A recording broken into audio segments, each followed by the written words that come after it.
सब अच्छे होंगे, स्वस्थ होंगे और अपनी तैयारी को मजबूत बनाए रखे होंगे। अरे मंजिल यूं ही नहीं मिलती राही को, मंजिल यूं ही नहीं मिलती राही को, एक जुनून सा दिल में जगाना पड़ता है। पूछा चिड़िया से, पूछा चिड़िया से घोंसला कैसे बनता है, बोली तिनका तिनका उठाना पड़ता है। देखो अपन सेल डिवीजन वाला चैप्टर था, इससे अपन जुड़ चुके थे और आपको एक क्लास में मैंने बता दिया है। अब अपन आज पढ़ेंगे सेल साइकिल के बारे में। सेल साइकिल पढ़ेंगे, सेल साइकिल कंप्लीट हो जाएगा, इसका कंट्रोल पढ़ लेंगे सेल साइकिल का, और फिर अपन स्टार्ट कर देंगे क्या, माइटोसिस और मियोसिस की क्रिया। तो आज अपन पढ़ेंगे सेल साइकिल।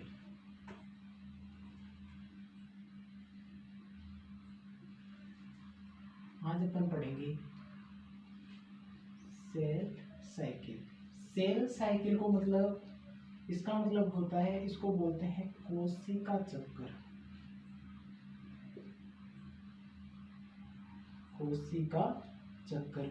अब आपको पता है साइकिल हो या चक्र हो, वो कहीं से भी स्टार्ट हो सकता है, ये तो आपको पता होगा। तो सेल साइकिल का मतलब क्या होता है, मतलब ये होता है कि वह समस्त पद जो कोशिका को तैयार करते हैं और अंत में क्या कर देते हैं, उसको विभाजित कर देते हैं। अंत में क्या कर देते हैं, विभाजित कर देते हैं। क्या कहलाता है, सेल साइकिल कहलाता है।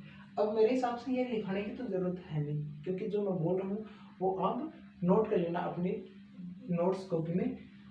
बोल रहा हूँ जो, ये लिखाने की जरूरत नहीं है। एक बार पुनः बोल देता हूँ, एक बार फिर से बोल देता हूँ, क्या कि वह समस्त पद जो कोशिका को क्या करते हैं, विभाजन के लिए तैयार करते हैं और अंत में उसे क्या करते हैं, विभाजित कर देते हैं। क्या कहलाता है, सेल साइकिल कहलाता है। अब देखो सेल साइकिल है ना, ये भी दो टाइप से होता है। सेल साइकिल दो टाइप से होता है। कौन कौन सा, एक तो होती है, इसमें अवस्था होती है, और अवस्था कौन कौन सी होती है, एक तो होती है इंटरफेज अवस्था, इंटरफेज अवस्था होती है, और एक होती है हमारे पास में एम फेज अवस्था। कौन सी होती है, एम फेज अवस्था। इंटरफेज को बोलते हैं अंतर अवस्था, और एम फेज को अपन विभाजन की अवस्था भी बोल देते हैं। अगर मैं इसको लिखूं, इसको बोल देते हैं अपन अंतर अवस्था, इसको क्या बोल देते हैं, अंतर अवस्था, और इसको क्या बोल रहे हैं, एम फेज को बोल देते हैं विभाजन की अवस्था, विभाजन की अवस्था। अभी तो अपन डीप में नहीं जा रहे हैं, डीप में जाएंगे, चैप्टर को थोड़ा सा स्टार्ट होने दीजिए। देखो अगर अपन बात करें इंटरफेज अवस्था में, इसको अंतर अवस्था भी बोल देते हैं, या फिर इसको बोल देते हैं तैयारी की अवस्था। क्या बोल देते हैं इसे, तैयारी की अवस्था। क्योंकि तैयारी की अवस्था क्यों बोल देते हैं इसको, तैयारी की अवस्था इसलिए बोल देते हैं क्योंकि जो कोशिका अपने में आवश्यक जो डीएनए है या फिर अपने विभाजन के लिए तैयार करेगी, किस अवस्था में, इंटरफेज अवस्था में, और एम फेज अवस्था में फिर क्या हो जाएगी, विभाजित हो जाएगी। देखो इसमें अगर अवधि की बात करें, इंटरफेज अवस्था में अवधि की बात करें, यहां से भी क्वेश्चन बन जाता है अवधि, या फिर अपन इसको बोल देते हैं ड्यूरेशन या टाइम की बात करें, तो 90 से 95% का समय लेती है। कौन, इंटरफेज अवस्था। मतलब अगर एक कोशिका विभाजन होगी तो वो एम फेज में कब जाएगी, जब वो 90 से 95% समय, एग्जाम्पल लेके बताऊंगा, तो 90 से 95% समय का समय है ना, वो इंटरफेज अवस्था में पहले गुजारेगी, मतलब अपनी तैयारी करेगी, किसके लिए, विभाजन के लिए। तो विभाजन में कितनी रुकेगी, 5 से 10%, 5 से 10%। इतना आपको समझ में आ गया। तो अब देखो अगर एक मानव कोशिका है, एग्जाम्पल से समझे अपन, मानव कोशिका है, क्या, मानव कोशिका या ह्यूमन सेल है, वो आपको पता है लगभग 24 घंटे में विभाजन दर्शाती है। कितने घंटे में, 24 घंटे में अगर विभाजन दर्शाती है, 24 आवर में विभाजन दर्शाती है, तो इंटरफेज अवस्था में कितना टाइम रुकेगी और एम फेज अवस्था में कितना टाइम रुकेगी। देखो इंटरफेज अवस्था में कितना टाइम रुक जाएगी, वो रुक जाएगी 22 से 23 घंटे, 22 से 23 ओवर किस में रुकेगी, वो रुकेगी इंटरफेज अवस्था में। और जो एम फेज अवस्था में है ना वो कितना टाइम रुकेगी, वो रुकेगी बेटा 1 से 2 ओवर या 1 से 2 घंटे इंटरफेज अवस्था में। फिर इसमें विभाजन हो जाएगा। इंटरफेज अवस्था ये अपने पास में सेल साइकिल का थोड़ा सा था। अब अपन सेल साइकिल पढ़ेंगे। आप अगर स्क्रीनशॉट लेना चाहो तो ले सकते हो, एक बार साइड में हो जाता हूँ।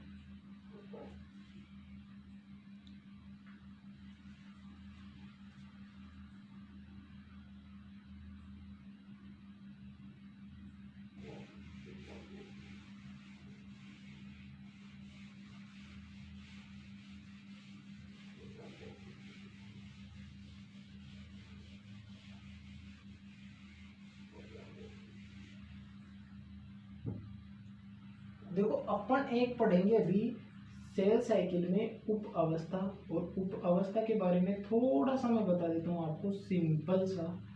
वो क्या, अपन एक पढ़ेंगे G1 S G2। जी का मतलब सिंपल लेना आपको ग्रो से, ग्रो यानी वर्दी या फिर गैप से अर्थ लगाना है, क्योंकि मैं आपको सेल साइकिल पढ़ाऊंगा। सेल साइकिल में ये नहीं बताऊंगा आपको फिर जी का मतलब क्या होता है, एस का मतलब क्या होता है। इसको एस को मतलब सिंथेसिस या संश्लेषी अवस्था बोल देते हैं। क्या, सिंथेसिस या संश्लेषी अवस्था किसको बोलते हैं, एस अवस्था। ठीक है, आपको ध्यान रखना। इसके बाद में एम फेज आ जाती है। आपको यह भी बताऊंगा G1 S G2 केवल यूकेरियोट्स में उपावस्थाएं पाई जाती है और प्रोकैरियोट्स में G1 S G2। ये आगे की बात है, सेल साइकिल होने के बाद में ये मैं आपको बता दूंगा वापस से। ये तो बीच में आ गया था क्योंकि ये टर्म अपने पास में आएगी, इसलिए मैं आपको ये बता रहा था। ठीक है,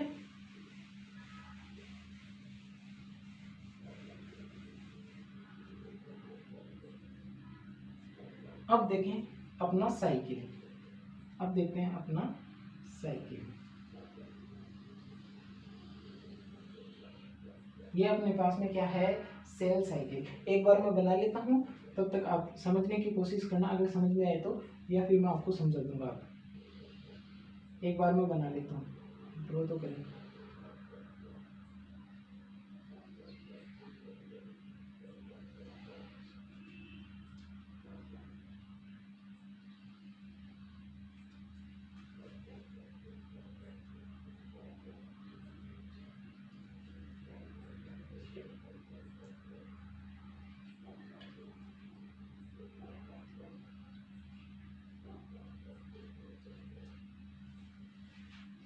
हाँ देखो, ये अपने पास बना है। G0 सेल क्या होती है, यानी G0 अवस्था कौन सी होती है। G1 के बारे में बता दिया मैंने, G का मतलब यहाँ पे ग्रो या गैप से लेना है, S का मतलब संश्लेषी अवस्था, और M अवस्था तो आपको मैंने बताया था अभी थोड़ी देर पहले, इंटरफेज अवस्था, M फेज अवस्था। M फेज अवस्था उसी में चली जाएगी। देखो G0 क्या है, एक नई बला है, वो क्या है G0। इसमें यानी इस पार्ट में, यानी इस कोशिका का लगभग 5% भाग आता है, यानी इस सेल साइकिल का लगभग 5% भाग कौन सा आता है, अगर मैं मान के चलूँ तो 5% भाग आता है G0 भाग का। तो इसको बोलते हैं अपन शांत अवस्था। क्या बोलते हैं, शांत अवस्था। इंग्लिश में बोले तो इसको क्यूसेंट अवस्था, क्यूसेंट अवस्था, शांत अवस्था। क्यों बोलते हैं, क्योंकि इसमें जो अगर कोशिका चली गई ना, वो विभाजन नहीं दर्शाएगी। किसमें, और इससे बाहर भी आ सकती है। G0 फेज में जो कोशिका चली गई ना, वो विभाजन नहीं दर्शाएगी। ऐसी कौन सी कोशिका है, जब अपन देखो ब्लड सर्कुलेशन वाले में बता दूंगा आपको। एक होती है अपने पास में हार्ट सेल। क्या होती है, हार्ट सेल। एक क्या होती है, हार्ट सेल कभी भी विभाजन नहीं करती। क्वेश्चन आया हुआ ध्यान रखना, हार्ट सेल विभाजन नहीं करती। और एक अपने पास में न्यूरॉन्स,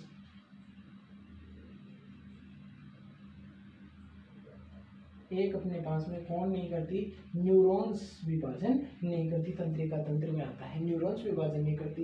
ये दोनों सेल किस में चली जाएगी, क्यूसेंट अवस्था में या क्यूसेंट फेज में चली जाएगी, या G0 फेज में चली जाएगी। अब देखो G1 अवस्था में क्या होता है, G1 अवस्था में इसको अपन क्या बोल देते हैं, एम अवस्था के बाद में इसको तो नगण्य मान लेना है। ये मैंने बता दिया, क्योंकि इसमें तो दो ही टाइप की सेल आती है, एक तो हार्ट सेल आती है और एक न्यूरॉन सेल।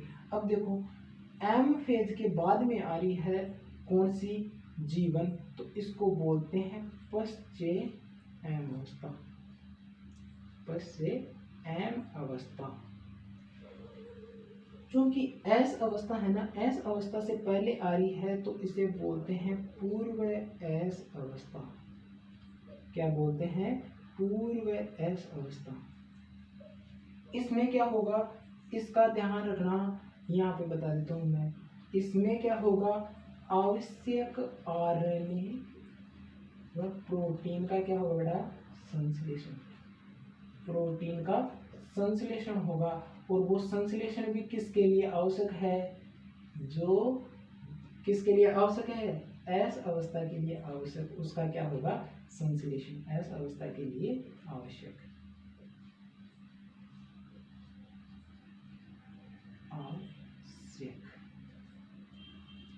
ये आपको पता रखना है। यानी आरएनए और प्रोटीन का संश्लेषण एस अवस्था के लिए आवश्यक होगा, उसका क्या होगा? संश्लेषण होगा। किस फेज में होगा? जीवन फेज में। यहाँ से अगर कोई वो चलेगी सेल किसमें? एस अवस्था में। एक क्वेश्चन यह आता है कि अगर जीवन फेज से अगर कोई सेल निकल चुकी है और वो एस फेज में अगर प्रवेश कर चुकी है तो भी विभाजन जरूर करेगी। हालांकि चेक पॉइंट होते हैं, उनमें डैमेज वगैरह होते हैं तो वापस री कर देते हैं, लेकिन उस कोशिका में विभाजन होगा। अगर जीवन फेज को चेक पॉइंट फर्स्ट पार कर गई तो वो क्या करेगी? श्योर है, वो क्या करेगी? विभाजन करेगी या डिवीजन करेगी। देखो एस अवस्था की बात करें तो एस अवस्था को इसमें तीन टाइप से तीन कार्य होते हैं। क्या कार्य होते हैं? एक तो तारक केंद्र का द्विगुणन। क्या होता है? तारक केंद्र का द्विगुणन। एक अपने पास में एस अवस्था में, देखो सीधे के सीधे क्वेश्चन बनते हैं कि तारक केंद्र का द्विगुणन कौन सी अवस्था में होता है, तो आपको ध्यान रखना एस फेज में होता है। एक अपने पास में होता है केंद्रक में डीएनए रेप्लिकेशन, डीएनए का द्विगुणन या डीएनए रेप्लिकेशन, डीएनए रेप्लिकेशन। अगर राइटिंग समझ में नहीं आई तो देख लेना, मैं साथ के साथ बोलता भी जा रहा हूँ। एक अपने पास में क्या होगा, यहाँ पे लिख देता हूँ, वो होता है स्टोन प्रोटीन। अपने पास में होती है ना स्टोन प्रोटीन का द्विगुणन। स्टोन प्रोटीन का क्या हो जाता है? द्विगुणन। किसमें? एस अवस्था में। इसीलिए इसको क्या बोलते हैं? संश्लेषी अवस्था। किसको? एस अवस्था को। क्यों? क्योंकि इसमें एक तो तारक केंद्र का द्विगुणन हो रहा है और डीएनए रेप्लिकेशन हो रहा है, और एक अपने पास में क्या हो रहा है? स्टोन प्रोटीन है ना, उसका क्या हो रहा है? द्विगुणन हो रहा है। इसलिए इसको क्या बोलते हैं? संश्लेषी अवस्था। एस अवस्था को क्या बोल रहे हैं? संश्लेषी अवस्था। जीवन के बारे में बता दिया मैंने आपको, और G2 से देखो क्या क्वेश्चन बनते हैं। G2 के बारे में बता देता हूँ मैं आपको। G2 को एक तो इसका नाम से बनता है। देखो एस अवस्था के बाद में अवस्था आ रही है तो इसे बोलते हैं पश्चेत एस अवस्था, और एम अवस्था से पूर्व आ रही है तो इसे पूर्व की क्या बोलते हैं? एम अवस्था। यह आपको ध्यान रखना। ये दो इसके अन्य नाम हो गए। इसके चेक पॉइंट भी बताऊंगा, चेक पॉइंट क्या होते हैं वो बता दूंगा आपको। तो G2 में क्या होता है? G2 फेज में वो क्या होता है? देखो G2 फेज में होगा, वो होगा एक तो अपने पास में आरएनए और प्रोटीन। जो आरएनए और प्रोटीन है ना, उसका संश्लेषण। लेकिन ध्यान रखना, जीवन में भी संश्लेषण हो रहा है, जीवन फेज में भी संश्लेषण हो रहा है, G2 फेज में भी सेम चीज का संश्लेषण हो रहा है, लेकिन ये किसके लिए है? एम फेज के लिए आवश्यक। एम फेज के लिए आवश्यक है ना, उसका आरएनए और प्रोटीन का संश्लेषण होगा। इसके बाद में देखो यहाँ से कोशिका चली गई किसमें? G2 अवस्था में। G2 अवस्था के बाद में इसमें चली जाएगी एम फेज में, और एम फेज का तो अपन आगे लेंगे। एम फेज तो अपन आगे विस्तार से पढ़ेंगे, क्योंकि इसमें कम से कम 4 या 5 क्लासेस होगी एम फेज की, तो एम फेज आगे पढ़ेंगे फिर विस्तार से। यहाँ पे इतना बता दिया है मैंने। देखो यहाँ पे है ना, कहाँ पे? यहाँ पे फर्स्ट चेक पॉइंट पाया जाता है। क्या पाया जाता है? First check point. मैं यहाँ पे लिख देता हूँ first check point. Check point. अब आप मेरे को ये कमेंट करके बताओ कि चेक पॉइंट का मतलब क्या होता है? वहां पे क्या हो गया? चेकिंग। तो इसका एक नाम देते हैं, इसको अदर नाम देते हैं, वो नाम है G1 एस चेक पॉइंट। क्योंकि एस अवस्था है और G1 एस इसके मध्य पर स्थित है। कहाँ पे? G1 और एस ये इनके बीच में आ रहा है तो इसको चेक पॉइंट को दूसरा नाम क्या देते हैं, या तो फर्स्ट चेक पॉइंट दे देते हैं नाम, या G1S। इसमें क्या होता है कि जो कोशिका आ गई उसके बारे में ये चेक पॉइंट जांच करता है। कौन सा, यहाँ पे चेक पॉइंट होता है ना, ये जांच करता है। क्या जांच करता है, ये करता है कि उसमें डीएनए और जो प्रोटीन का संश्लेषण हुआ है एस अवस्था के लिए वो सही हुआ है या नहीं हुआ है, वो विभाजन कोशिका कर सकती है या नहीं कर सकती। मैंने आपको बताया था कि अगर जीवन कोशिका यानी जीवन फेज से कोशिका निकलकर एस अवस्था में आ जाती है तो वह कोशिका क्या करेगी, विभाजन जरूर दर्शाएगी, विभाजन जरूर करेगी। चाहे उसको टाइम लग सकता है बेसिकली, लेकिन टाइम लग के भी वो विभाजन जरूर करेगी। इतना बता दिया। यहाँ पे एक होता है, कहाँ पे, यहाँ पे भी क्या होता है, सेकंड चेक पॉइंट। यहाँ पे क्या होता है, सेकंड चेक पॉइंट। अब चेक पॉइंट का मतलब क्या, वो ही चेक पॉइंट जो चेकिंग करता है। इसको क्या बोल देते हैं, वो बोल देते हैं G2, और उसके बाद में कौन सी फेज आ रही है, M फेज, यानी G2M फेज चेक पॉइंट बोल देते हैं इसको, G2M फेज चेक पॉइंट बोल देते हैं इसको। यहाँ पे क्या होगा, यहाँ पे भी यही चेक करेगा कि अगर कोशिका तनाव में तो नहीं है, क्योंकि उसका आगे क्या होगा, विभाजन होगा। यानी ये इंटरफेज अवस्था है। ये कौन सी फेज है, इंटरफेज अवस्था। कौन सी, G1S G2 इंटरफेज अवस्था के अंतर्गत आ गया। M फेज कौन सी होगी, विभाजन की अवस्था होगी। तो तैयारी की अवस्था में देखता हूँ, वो देखेगा कौन सा सेकंड चेक पॉइंट, अगर कोशिका तनाव में है तो वापस भेज देगा किसको, G2 अवस्था को चेक पॉइंट चेक करके, और ये देखेगा कि आवश्यक उसमें डीएनए रेप्लिकेशन हुआ है या नहीं हुआ है। जो एस अवस्था में हुआ है, तारक केंद्र का द्विगुणन अच्छे से हुआ है, ये सब चेक करेगा, या आरएनए और प्रोटीन का संश्लेषण अच्छे से हुआ है, ये सब चेक करेगा कौन, सेकंड चेक पॉइंट। ये सब ठीक होगा तो कोशिका कहाँ पे चली जाएगी, वो चली जाएगी एम फेज में। कहाँ पे चली जाएगी, एम फेज में। फिर कोशिका का विभाजन हो जाएगा। समझ में आ गया होगा। आप अगर इसका स्क्रीनशॉट लेना चाहो तो ले लो, एक बार साइड हट जाता हूँ। हाँ, आई होप आपने स्क्रीनशॉट ले लिया होगा।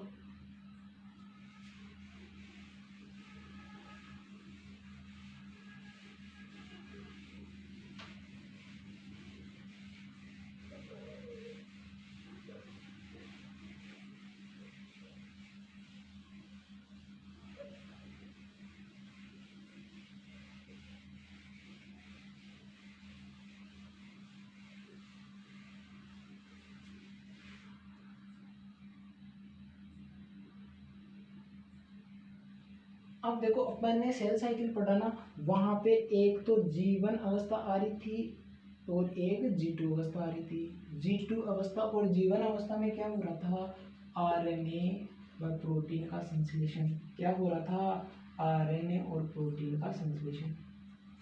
प्रोटीन एक होती है अपने पास में, सेल साइकिल को आप समझ में आ गया होगा आपको। एक होती है अपने पास में एपोप्टोसिस। एपोप्टोसिस, एपोप्टोसिस का मतलब होता है सेल सुसाइड। सेल सुसाइड मतलब कोशिका अपना आत्महत्या कर लेती है। किस चेक पॉइंट पर करती है, सिंपल क्वेश्चन बता रहा हूँ, यहाँ से क्वेश्चन आते हैं फर्स्ट चेक पॉइंट पर। और फर्स्ट चेक पॉइंट का अन्य नाम क्या था वो आप कमेंट सेक्शन में बताओ, मैंने अभी बताया जस्ट 2 मिनट पहले।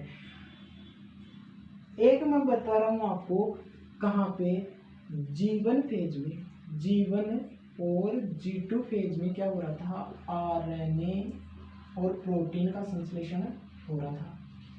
एक एस अवस्था, इसको क्या बोल रहे थे अपन, संश्लेषी अवस्था या सिंथेसिस अवस्था। संश्लेषी अवस्था, इसमें क्या हो रहा है, डीएनए रेप्लिकेशन। DNA replication.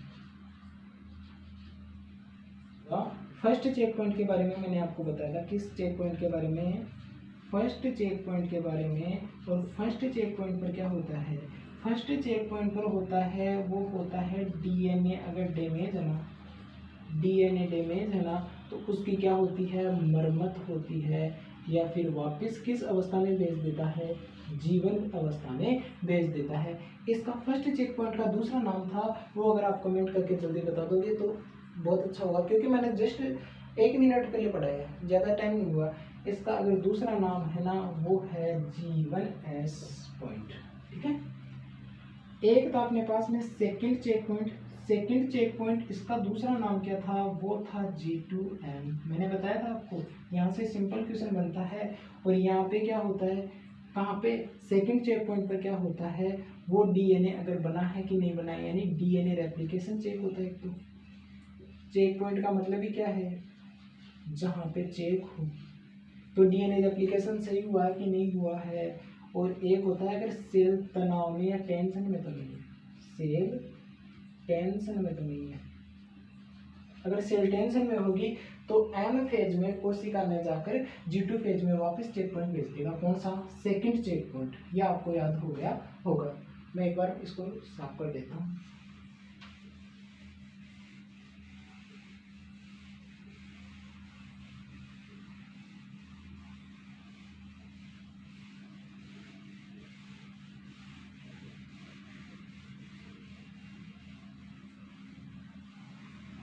यह मैंने आपको सेल साइकिल पढ़ाने से पहले बताया था। क्या बताया था, क्या बताया था, आप बता सकते हो कि अगर जीवन अवस्था से अगर कोई कोशिका निकल चुकी है और एस अवस्था में चली गई तो वो 100% विभाजन करेगी। यह आपको थोड़ा सा याद रखना है।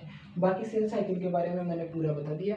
अब अपन पढ़ेंगे कोशिका जो चक्र है, सेल साइकिल है, उसका नियमन किस प्रकार से होता है वो अपन पढ़ेंगे। यानी इसको कंट्रोल कौन करता है, तो कोशिका चक्र है अपने पास में। देखो राइटिंग देख लेना, राइटिंग अपनी ऐसी है। कोशिका चक्र का नियमन, नियमन कौन करता है, कोशिका चक्र का नियमन। तो इसका ध्यान रखना, कोशिका चक्र के नियमन के बारे में बता दूं, यह होता है जेनेटिक कंट्रोल होता है। जेनेटिक कंट्रोल का मतलब होता है आनुवांशिक रूप से क्या होता है, इसका नियमन होता है। किसका, कोशिका चक्र का। इसके नियमन में अगर प्रोटीन के बारे में पूछ लेना तो प्रोटीन, कौन सी प्रोटीन, साइक्लिन प्रोटीन यूज होती है। साइक्लिन प्रोटीन क्या, यानी इसमें कोशिका चक्र का नियमन में कौन सी, एक तो साइक्लिन प्रोटीन एवं साइक्लिन डिपेंडेंट प्रोटीन।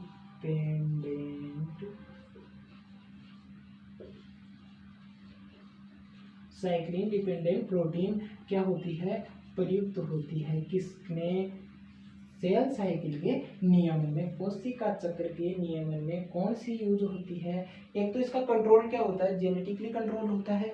और एक अपने पास में क्या होता है, सेल जो साइक्लिन प्रोटीन है, साइक्लिन प्रोटीन एवं साइक्लिन डिपेंडेंट प्रोटीन प्रयुक्त होती है इसमें। किसमें, कोशिका चक्र में, कोशिका चक्र के नियमन में। आपको इतना, क्योंकि अपने पास में एक कोशिका चक्र होता है, अभी बताया था मैंने, नोट लगा के बता रहा हूँ। कोशिका चक्र में फेज कौन कौन सी है, जीवन को छोड़ो, जीवन को क्या, G0 को छोड़ो, एस जीवन अवस्था, एस अवस्था के बाद में G2 अवस्था, और उसके बाद में एम फेज विभाजन की अवस्था तो सब में होगी, लेकिन जीवन एस G2 ये होगी केवल यूकेरियोट्स में क्या होगी, जीवन एस G2 यानी तैयारी की अवस्था होगी, लेकिन प्रोकैरियोट्स में अब्सेंट होगी। किसमें, प्रोकैरियोट्स में क्या होगी, अब्सेंट होगी। कौन सी, जीवन एस G2। ये आपको ध्यान रखना है, ये आपको ध्यान रखना है कि यूकेरियोट्स में तो जीवन एस G2 जो इंटरफेज अवस्था होती है वो प्रेजेंट होती है, लेकिन जो प्रोकैरियोट्स होते हैं उनमें जीवन एस G2 अब्सेंट होती है और एम फेज है, ये दोनों में प्रेजेंट होती है। अब प्रोकैरियोट्स के बारे में मैंने आपको बता दिया था, किसमें, सेल स्ट्रक्चर वाले चैप्टर में। जस्ट इसके पीछे वाला चैप्टर है वो आप पढ़िए, उसमें मैंने प्रोकैरियोट्स के बारे में बता दिया, यूकेरियोट्स के बारे में बता दिया। फिर भी मैं बता दूं, प्रोकैरियोट्स में कौन आते हैं, जीवाणु। प्रोकैरियोट्स में कौन आते हैं, जीवाणु जगत आता है। किसमें, प्रोकैरियोट्स में। इसको साफ कर देता हूँ एक बार, फिर आगे चलते हैं।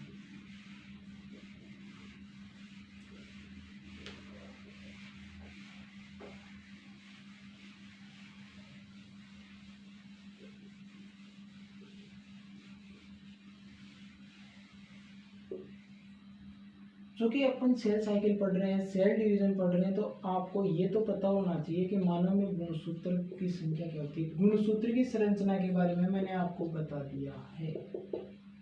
ये क्या है, मानव में क्रोमोसोम। आपको पता होगा, आपने पढ़ा है 2n बराबर 46। 46 गुणसूत्र होते हैं किसमें, मानव कोशिका में या मानव सेल में कितने गुणसूत्र होते हैं, 46 गुणसूत्र। और ये क्या है, डिप्लॉइड या द्विगुणित। हिंदी में नहीं लिख रहा हूं मैं, डिप्लॉइड। डिप्लॉइड है, डिप्लॉइड है, 46 गुणसूत्र है, यानी इसमें 46 गुणसूत्र और अगर मैं बोलूँ 23 जोड़ी की बात करें तो 23 जोड़ी गुणसूत्र प्रेजेंट होते हैं। एक अपने पास में होता है एन, एन का मतलब हैप्लॉइड, एन का मतलब हैप्लॉइड, जो कि अपने पास में जो हैप्लॉइड जो कि अपने पास में कौन सी जनन कोशिका में होता है। जनन कोशिका में स्पर्मियोजेनेसिस में, ओवम में, उनमें क्या होता है, यानी अंड जनन शुक्राणु जनन में क्या होता है, हैप्लॉइड होता है, यानी हैप्लॉइड होती है, यानी इसमें 23 गुणसूत्र होते हैं। ठीक है, एक कोशिका में कितने, 23 गुणसूत्र। इसका मतलब होता है अगुणित कोशिका, हैप्लॉइड या अगुणित सेल है।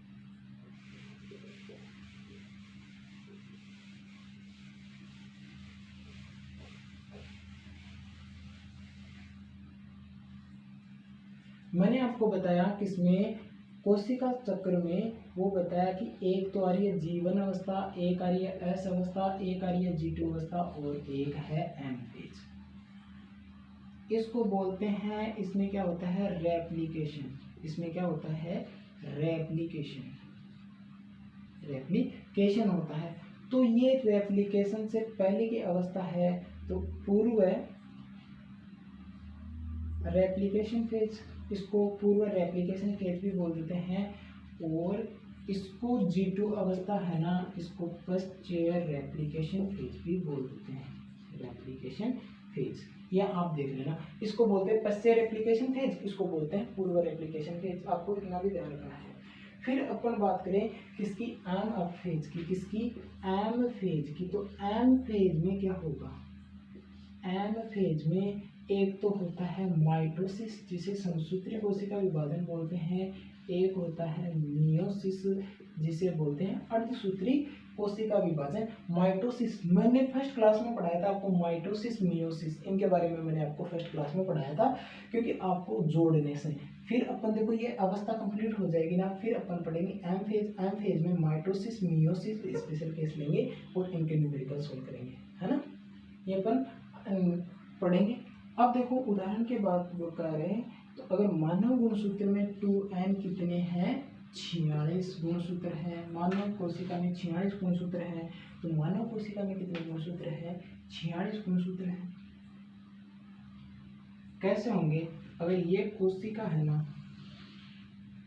ये कोशिका है, ये कोशिका है, और इसमें क्या होंगे, ये गुणसूत्र होंगे, और ये क्या आ जाएगा, डीएनए आ जाएगा। इसमें क्या आ जाएगा, डीएनए। ये क्या है, क्रोमोसोम है या गुणसूत्र है, और इसमें ये क्या आ गया, डीएनए आ गया। इस प्रकार से कितने, 46 गुणसूत्र, 23 जोड़ी बोल सकते हैं क्या होंगे, गुणसूत्र होंगे। किसमें, मानव सेल में, किसमें, ह्यूमन सेल में, ह्यूमन सेल में यानी 46 गुणसूत्र होंगे। इसके बारे में आज के लिए इतना ही पढ़ेंगे, और अपन नेक्स्ट क्लास में पढ़ेंगे किसके बारे में, जैसे कि आगे चैप्टर करेंगे गुणसूत्र के बारे में पढ़ेंगे, उनके क्रोमेटिड है, सिस्टर क्रोमेटिड के बारे में पढ़ेंगे यानी।